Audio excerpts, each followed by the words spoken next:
How you doing, YouTube? Matt with Master Beer Reviews, back with yet another review.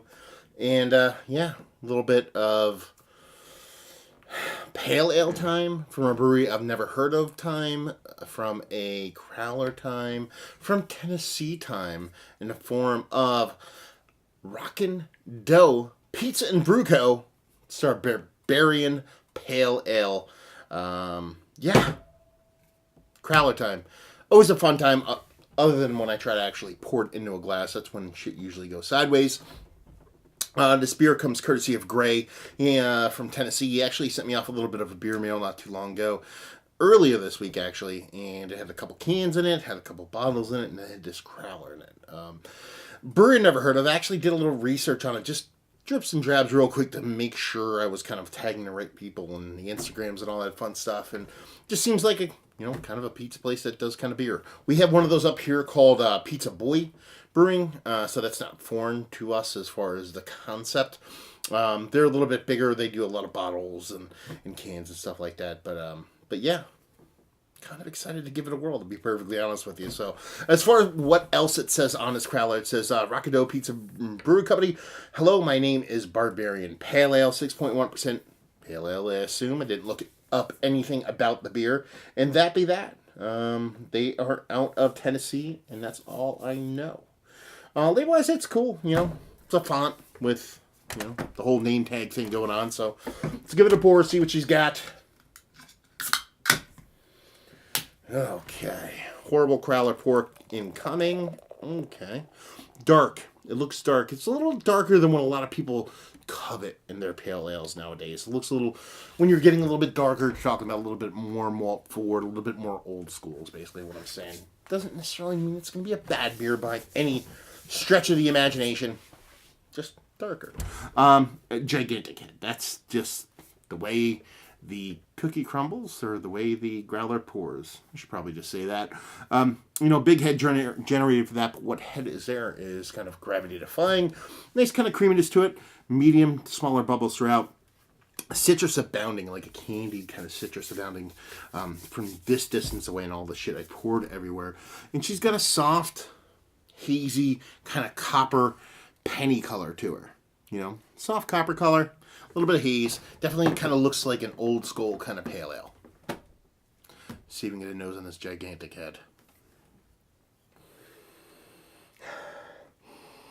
Yeah, I'm getting a rich, herbally, kind of citrus-based hops on top of a nice kind of malt base. It's more of a little bit more robust maltiness to it. Kind of like your English kind of lighter ale vibes, your Maris Otters of the world, kind of malt-wise. On top of that, citrus abounds. It's more of like that kind of candied citrus. You're getting that from the citrus from the hop, combined with that kind of malt base. And enough sweetness and bitterness to kind of balance each other off. Pretty nice stuff. Nothing too negative, nose or look-wise. A little bit of kind of piney bitterness in there too. Yeah. Nice bitterness, or kind of a combination of kind of like an herbally tea-like bitterness and a little bit of piney bitterness. So let's dive in. Cheers.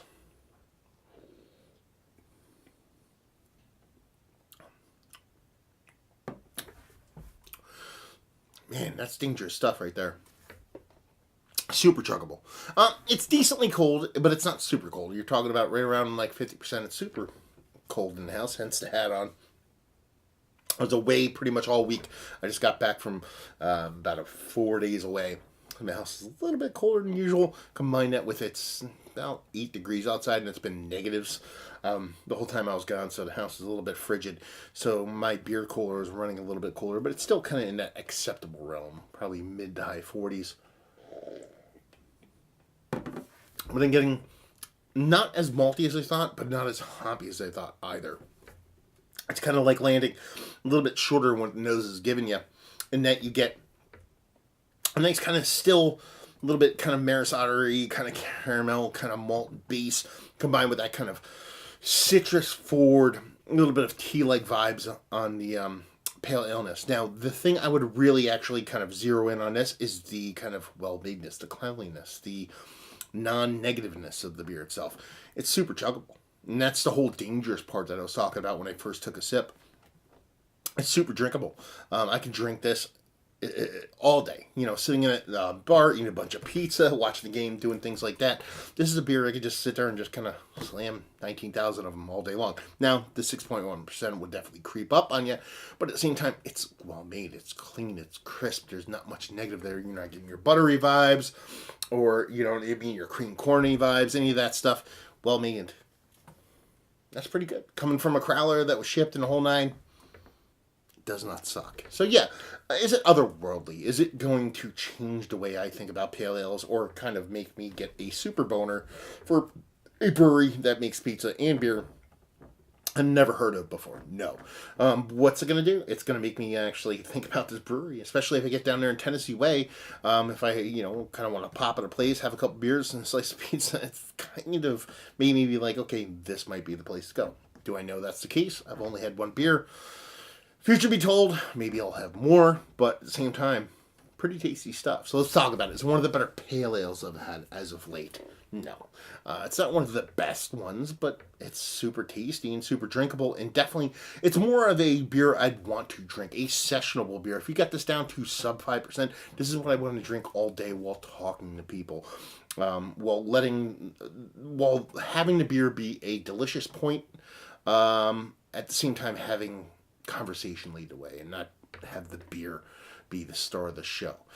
That's not to diminish what the beer is. That's more kind of session beers hold a kind of sweet place in my heart. So that's where I want this beer to be. Same impact, lower ABV. But yeah, tasty stuff for sure. Value availability, I don't know. It's a crowler. I assume it's a small place. Availability, I assume it's brewery only. So maybe somebody will chime in, Gray maybe, and just leave you with, if you like what, will you like this?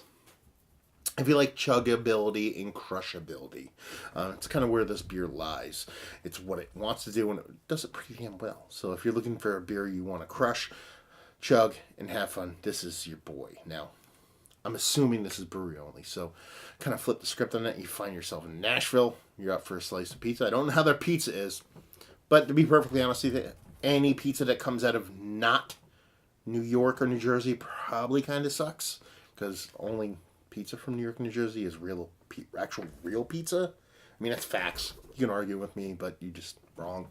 So if you're in a slice of a pizza that's not from New York and New Jersey and a beer at the same time, probably be a good place to stop in.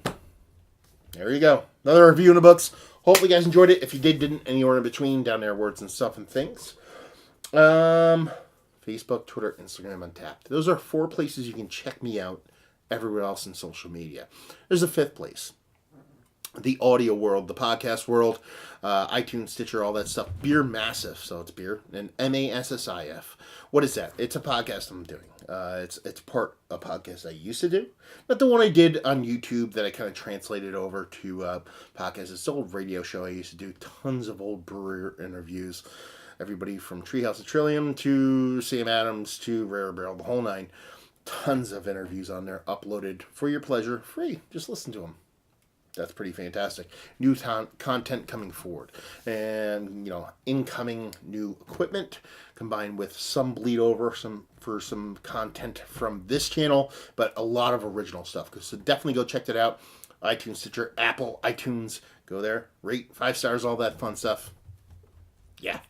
And, I think that's it. Plugs abound. So, yeah, plugs abound. Pale ales abound, and hopefully you guys enjoyed this review, and hopefully you enjoy or are enjoying a beer like this, and we'll see you next time. Cheers.